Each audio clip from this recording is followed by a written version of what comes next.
శ్రీమాత్రే నమ. జయ గురు దత్తాత్రేయ నమ.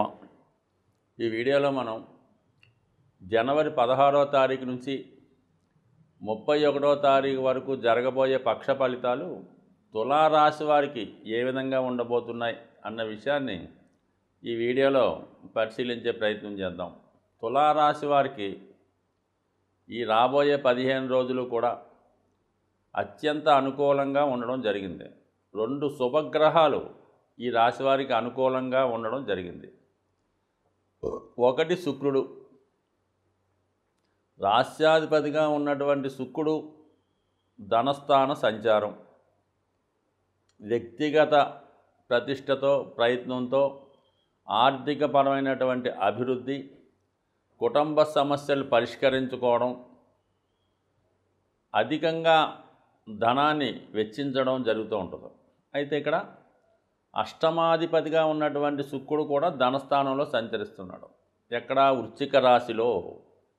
రహస్య ధన సంపాదన, అది అక్రమ సంపాదన అనలేము, కానీ సీక్రెట్గా జాతకుడు ఏదైనా ఫిక్స్డ్ డిపాజిట్ చేయడం వల్ల, ఏదైనా ఆస్తి సంపాదించడం వల్ల మొత్తం మీద గుప్తధనం వచ్చే అవకాశం ఉంటుంది. అధిక మొత్తంలో ధనం రావడం జరుగుతూ ఉంటుంది. సో ఏదైనా చాలా కాలంగా ఇబ్బంది పడుతున్నటువంటి ఆర్థిక సమస్యల నుంచి బయటపడే అవకాశం ఉంది. దానికి రాహు సంబంధం కూడా ఉండడం వల్ల ఇందులో కొంత ధనం వేస్ట్ అవ్వడం కానీ, అలాగే రహస్యంగా ఖర్చు పెట్టడం కానీ, మొత్తం మీద ఏంటంటే ఆర్థిక సంబంధించిన విషయాలు చాలా వరకు అధిక మొత్తంలో లావాదేవీలు, ధన మార్పు రావడం జరుగుతుంది. గుప్తధనం లభించే అవకాశం ఉంది. రహస్య ధనం కానీ, అది బహుమతి రూపంలో అవ్వచ్చు, కొంతమందికి లంచాల రూపంలో అవ్వచ్చు, ఏదైనా పెద్ద డీల్ చేయడం వల్ల అవ్వచ్చు. అదృష్టపరంగా ధనయోగం ఏర్పడింది. ధనాధిపతిగా ఉన్నప్పుడు వాడు కుజుడు 3వ స్థానంలో ఉన్నాడు, అంటే ధనస్థానంలో ఉన్నాడు. ఇది కూడా గ్రోత్ చెప్తూ ఉంటుంది అన్నమాట. గ్రాడ్యువల్గా ఫైనాన్షియల్ ఇంప్రూవ్మెంట్ చెప్తూ ఉంటుంది.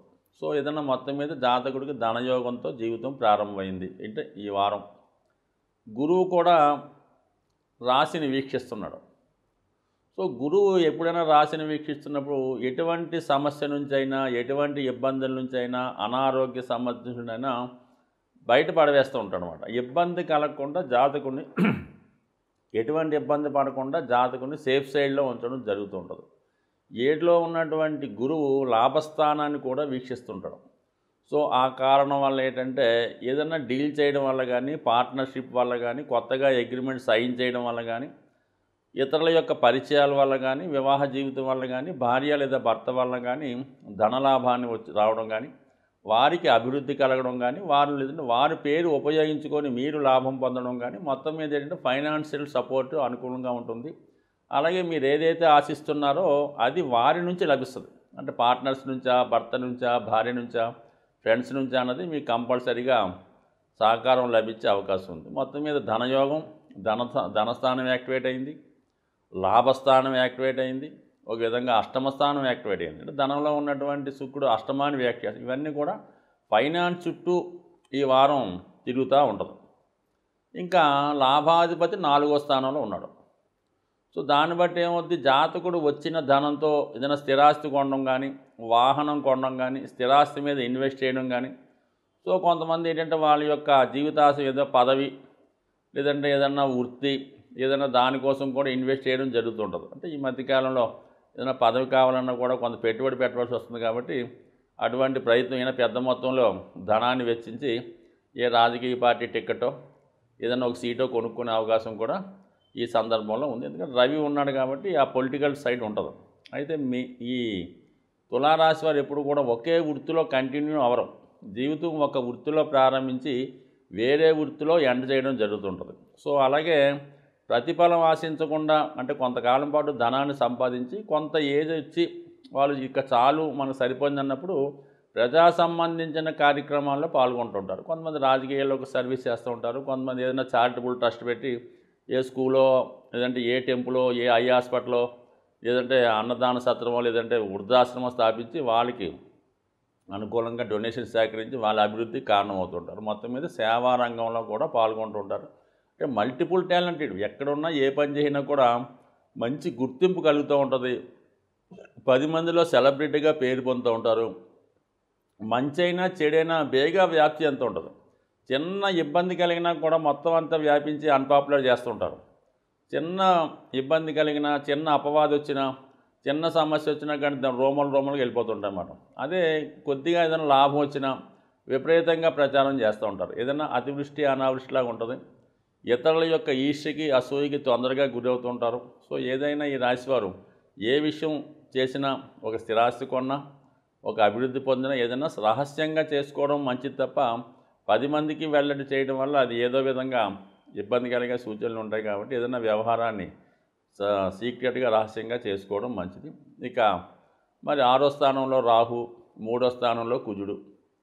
సో ఇవి కూడా ఎలా ఉన్నాయంటే జాతకుడు శత్రువులపై విజయాన్ని, ప్రారంభించిన కార్యక్రమాలు నిర్విఘ్నంగా పూర్తి చేయడం, ఇవన్నీ ఏ విధంగా చూసినా ఈ రాబోయే 15 రోజులు జాతకుడికి అన్ని విధాలా అనుకూలంగా ఉంది. ముఖ్యంగా ఈ రాశిలో వారు స్థిరాస్తి రంగంలో కానీ, కన్స్ట్రక్షన్ రంగంలో కానీ, సినిమా రంగంలో కానీ ఎక్కువగా ఉండడం జరుగుతుంది.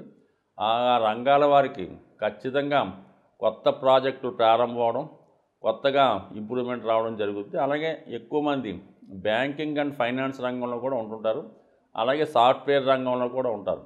ప్రస్తుతం శని యొక్క పంచమ స్థితి, అలాగే శతభిష నక్షత్ర ప్రవేశంలో శని ప్రవేశించడం, ఇవన్నీ కూడా జాతకుడికి కొత్త వృత్తి ప్రారంభించడానికి, ఉన్న వృత్తి నుంచి వేరే వృత్తికి డైవర్ట్ అవ్వడానికి అనుకూలంగా ఉంది. కాబట్టి జాతకుడు వారి స్థాయి నుంచి ప్రస్తుత సమయంలో వారు ఉన్న వృత్తి నుంచి వేరే వృత్తికి మారడం కానీ, ఉన్నది ఉన్నట్టుగానే ఉంటూ వేరే కొత్తవి ప్రారంభించడం కానీ, కొత్త ప్రాజెక్టులు స్టార్ట్ చేయడం కానీ జరిగే అవకాశం ఉంది. బట్ ఏదైనా ఈ రాశివారు నిరంతరం సూర్య ఆరాధన, సూర్య నమస్కారం, ఆదిత్య ఉదయ పారాయణ చేసుకోవడం వల్ల జీవితంలో 100% చిన్న స్థాయి నుంచి పైకి వస్తే అవకాశం ఉంటుంది. సాధారణంగా ఈ గ్రహాలు అంటే మనం మాస ఫలితాలు, వార ఫలితాలు, సంవత్సర ఫలితాలు చూసుకున్నప్పుడు గ్రహాలు ఒక రాశి నుంచి ఒక రాశికి మారుతున్నప్పుడు అవి సువర్ణమూర్తి, రజితమూర్తి, తామ్రమూర్తి, లోహమూర్తిగా వాటికి ప్రవేశించినప్పుడు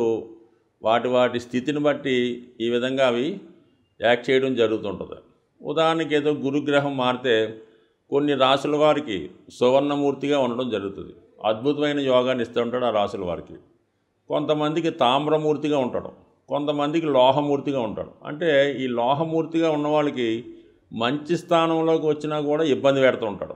అదే రజితమూర్తిగా ఉన్న వాళ్ళకి కొంత మిక్స్డ్గా ఉండడం జరుగుతుంటుంది. ఇలా ప్రతి గ్రహానికి కూడా ఈ మూర్తి నిర్ణయం అనేది జరుగుతూ ఉంటుంది. సో ఆ కారణం వల్ల కూడా మరి గోచారరీత్యా ఇప్పుడు ఏలినాడు శని వచ్చింది, అదే సువర్ణమూర్తి అయితే పెద్ద ఇబ్బంది పెట్టడం. ఈ విధంగా అందరికీ ఒకే విధంగా ఉండదు, రాశులను బట్టి ఈ మూర్తి నిర్ణయం జరుగుతూ ఉంటుంది. ఇది కూడా గోచారంలో పర్టికులర్గా నిర్ణయించవలసిన విషయం. అది వ్యక్తిగతంగా మీరు పర్సనల్గా ఎవరన్నా జ్యోతిష్కుని చూపించుకున్నప్పుడు ఆ గ్రహం ఏ భావంలోకి వస్తుంది, అది ఏ మూర్తిగా నిర్ణయించడం జరిగింది అన్న విషయం మీదే ఆ ఫలితం ఆధారపడి ఉంటుంది. అలాగే గ్రహాలు మారినప్పుడు కూడా అష్టక వర్గు అని ఒకటి ఏర్పడుతుంటుంది. అంటే ఒక్కొక్క గ్రహం కొన్ని బిందువులు ఇస్తూ ఒక సామూహికంగా ఒక అష్టక వర్గు ఏర్పడుతుంటుంది. సో ఈ అష్టక వర్గులో విడివిడిగాను అష్టవర్గం ఉంటుంది, అన్నిటికీ కలిపి ఒక అష్టవర్గం ఉంటుంది. సుమారుగా శని మీ జాతకంలో ఒక 7 గ్రహాలు ఉన్న రాశి మీద, శని 7 బిందువులు ఇచ్చినటువంటి రాశి మీద సంచరించినప్పుడు అది ఏ భావమైన అద్భుతమైన ఫలితాలు ఇవ్వడం జరుగుతుంది. అది 11లోకి వచ్చినా కూడా శని భగవానుడు 0 బిందువుల మీద ప్రయాణిస్తుంటే ఎట్టి పరిస్థితుల్లో కూడా మీకు ఉపయోగించడం చాలా ఇబ్బంది పెడుతుంటాడు. అందువల్ల ఈ అష్టవర్గంలో బిందువులు, ఈ మూర్తి నిర్ణయం రెండూ కూడా ఈ జ్యోతిష విధానంలో చాలా ఇంపార్టెంట్ అయినవి. ముఖ్యంగా గోచార సంబంధించిన విషయాల్లో ఈ 2 విషయాలు, అంటే ఒకటి ఈ మూర్తి నిర్ణయం, 2 ఈ అష్టకవర్గ బిందువులు పూర్తిగా పరిశీలించిన తర్వాత మాత్రమే ఆ గ్రహం ఇచ్చే ఫలితాన్ని నిర్ణయిస్తే ఇంకా అనుకూలమైనటువంటి అక్యురేట్ ఫలితాలు మీరు పొందగలిగే అవకాశం ఉంటుంది. ఇది ఎక్కువగా ఈ ఉత్తరాది రాష్ట్రాల్లోనూ తమిళనాడులో కూడా ఈ సిస్టాన్ని అమలు చేస్తూ ఉంటారు. సో మరి తీరుకున్న వాళ్ళు జ్యోతిష్కులు కూడా పరిశీలించవచ్చు. అలాగే జ్యోతిష్ అభిమానులు కూడా ఈ విషయాన్ని దృష్టిలో పెట్టుకొని మీరు జ్యోతిష్కుని సంప్రదించినప్పుడు ఈ విషయాన్ని కూడా తెలుసుకుంటే మీకు ప్రతి సంవత్సరం ఈ మీరు జన్మ జాతకంలో ఈ అష్టక వరకు సీట్ ఒకటి ఉంటుందన్నమాట. రవికి ఒక ప్రత్యేకంగా, శనికి ప్రత్యేకంగా ఉంటుంది, అన్నీ కలిపి ఒకటి ఉంటుంది. అది తీసుకోవడం వలన మీకు మీరే రవి మారినప్పుడు ఎన్ని బిందువుల మీదకి వచ్చాడు, రవి 6 బిందువుల మీదకి వచ్చాడు, ఈ నెలంతా 100% బాగుంటుంది. రవి 4 బిందువులు వచ్చాడు, యావరేజ్గా ఉంటుంది. రవి 0 బిందువు మీదకి వచ్చాడు, చాలా దరిద్రంగా ఉంటుంది. సో ఈ విషయాన్ని కూడా మీరు గమనించి నిర్ణయించుకుంటే మీరు ఖచ్చితమైన ఫలితాలు పొందుతారు. జ్యోతిష్యం మీద నమ్మకం కూడా పెరిగే అవకాశం ఉంటుంది. స్వస్తి.